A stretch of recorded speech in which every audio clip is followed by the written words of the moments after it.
What's up guys, Lvladen here, and today I'm coming at you with a video talking about both the state of ret. I'll show a little bit of gameplay and my thoughts going into week 3 of the season. So first off here, I'm going to show you guys the most common talent setup that I have been playing, and that is the Herald of the Sun tree with Templar Strike. This is what I've played in 99% of my ranked games.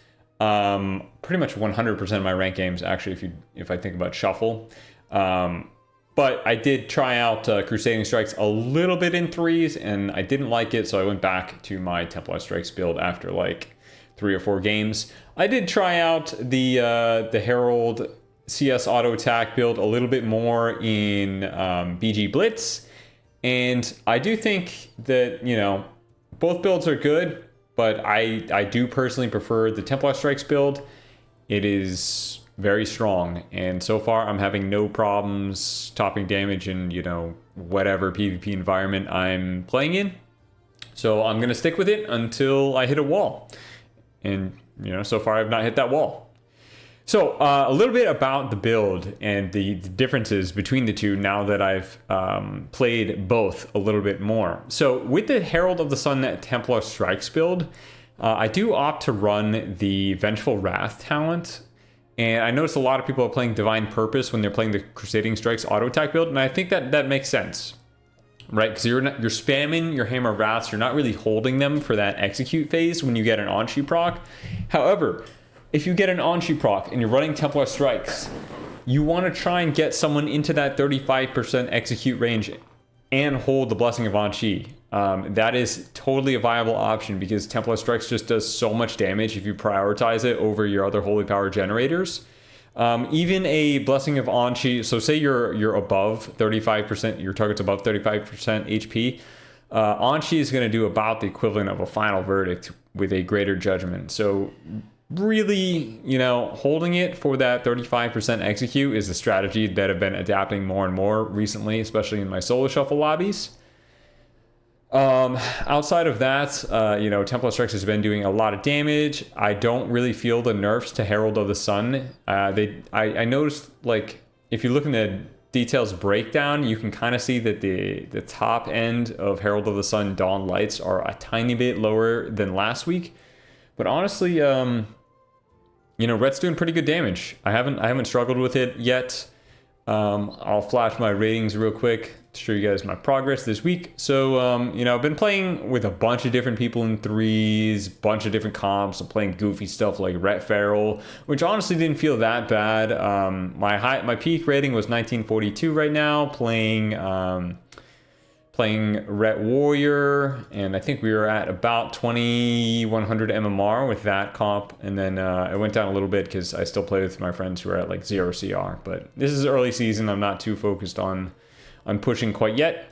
2v2 arenas, we're doing pretty well. I think I don't see any other rets in 2v2 arenas ever. I think the most common comp right now is probably something like healer, like Preservation Fury or Unholy DK, Preservation or Disc Priest, Frost Mage, Priest.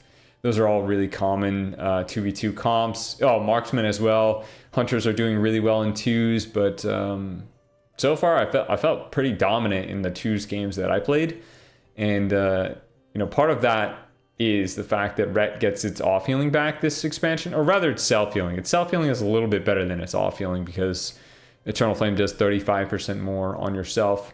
Granted, it's not as much as some other self-healing hybrid classes, like Shadow Priest has insanely high healing and off-healing. So does Enhancement Shaman. But I do feel like, you know, it's just enough where we can actually survive in between our goals. And also, one of the reasons that I am preferring Templar Strikes over the Final Verdict build, or I'm sorry, the Crusading Strikes build, is because if you're in a scenario where you have to spam Eternal Flame, you're not getting off your damage, your effective damage, because you're using your Holy Power on Final Verdict.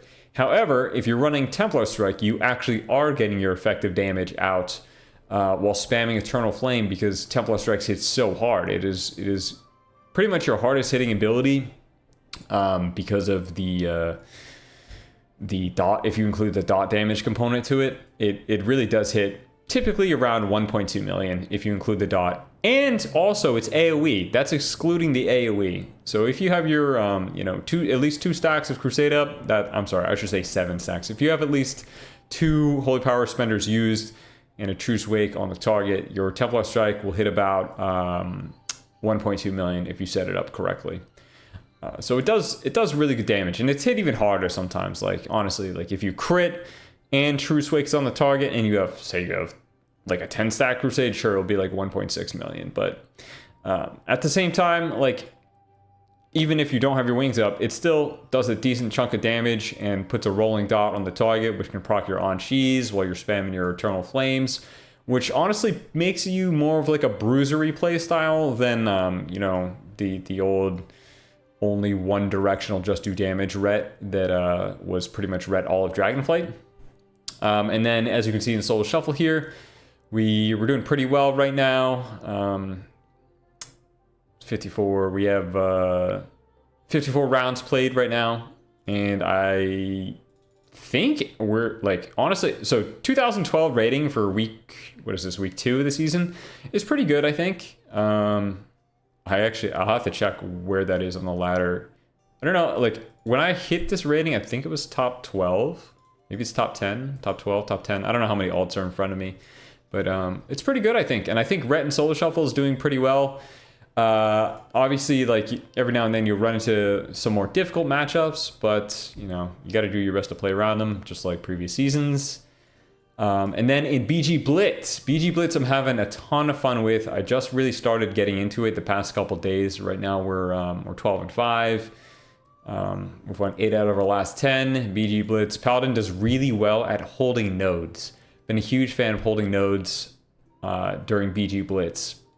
And one of the reasons is, you're generally a good 1v1 class, especially against stealth cappers, like say if you have a hunter or a fail druid coming at you, or even a rogue. Now, I don't necessarily want to say rogue because they can still CC cap on you if they're really good. But in BG Blitz, not every rogue is going to be really, really good, right? A lot of BG Blitz players are just average or new PvPers, and you can do just a fine job holding off the rogues until help arrives. And since there's no dampening in BGs, you heal a lot more than you do in Arena, which is really nice. All right, so I'm gonna briefly review the Templar Strikes build now that I think is probably optimal for both Arena and BG Blitz. So if you're playing the Templar Strikes build in BG Blitz, if you notice over here, if you look at Zealot's Fervor, I only have 1 point in Zealot's Fervor. You could honestly take a point out of Zealot's Fervor and put it wherever you want, like maybe even in Consecrated Ground. But I have opted to take a point out of Burning Crusade and throw it into Judge, Jury, Executioner, because I feel like I'm pressing Final Verdict so much more frequently than I do with the Templar Strikes build. And that's not because I'm overcapping my Holy Power with the Templar Strikes build. That's just because I'm honestly pushing Eternal Flame less and less, because I really need to get the Final Verdicts out to deal damage. And in BG Blitz, Judge, Jury, Executioner causes your Final Verdict to cleave, and it does pretty decent cleave. So I've opted to take that. Holy Flames also increases your Divine Storm damage done by 10%. It's pretty nice. And then you could take this last point out of Zealot's Fervor and put it into Consecrated Ground if you want, or even back into Burning Crusade. But because it is pretty easy to get melee uptime on at least someone in BG Blitz, I do opt for the Zealot's Fervor for the faster Holy Power generation on my Crusading Strikes. This build, your damage breakdown is going to look way different than it is for the Templar Strikes build. First of all, like Crusading Strikes does not deal nearly as much damage as Templar Strikes, so it's your like auto attack damage is going to be way lower than it would be with your other build. But Final Verdict is going to look like it's higher in your damage percentage breakdown, and then same with Hammer of Wrath, because you're pushing Hammer of Wrath a lot more frequently. And then also your Mastery might look like it's a little bit higher as well, because Hammer of Wrath procs your Mastery, so it does a little bit more frequent procking playing the Crusading Strikes build.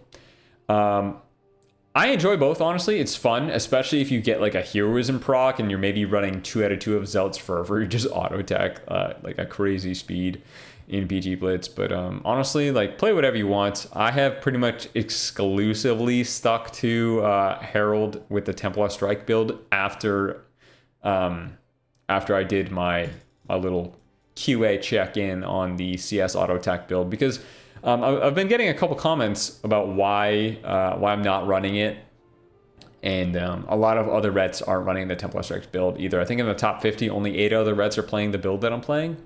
And I think it honestly comes down to personal preference. Some people really don't like that melee-esque play style, but right now it's working for me, so I don't intend on changing it until the future, in which case maybe I do change it, because I really enjoy both setups. They're fun. But I'm just looking for something that's different than the previous expansion, and I don't think you're actually losing out on anything by playing the Templar Strikes build. If anything, you're gaining a little bit more tankiness for being able to not be punished as much for pressing Eternal Flame. Maybe that's the wording that I'm looking for. By playing the Templar Strikes build, you are punished less for self-healing. At least that's the main upside for playing the Templar Strikes build. All right, I think that's probably about it for going over the builds. So after the nerfs, I did start playing Templar a little bit, and after a bit of experimenting, I just ended up going back to Herald of the Sun. I don't think Templar can really competitively compare with Herald at the moment. Like, you can force it, you can play it if you want. I have played it to roughly a similar extent. It's definitely not as good in 2s, but in BGs or in 3s, it's a little bit closer. I just don't think that that right now Templar is kind of where it's at for PvP. One of the main reasons that I say that is with Shake the Heavens, so the buff that causes your Empyrean Hammers to fall, if it targeted only players or only your targets, then yes, I definitely think that Templar would actually probably be better than Herald of the Sun right now. But then it would make it just like that Empyrean Hammer's a damage over time effect, and then it's too similar to Herald of the Sun.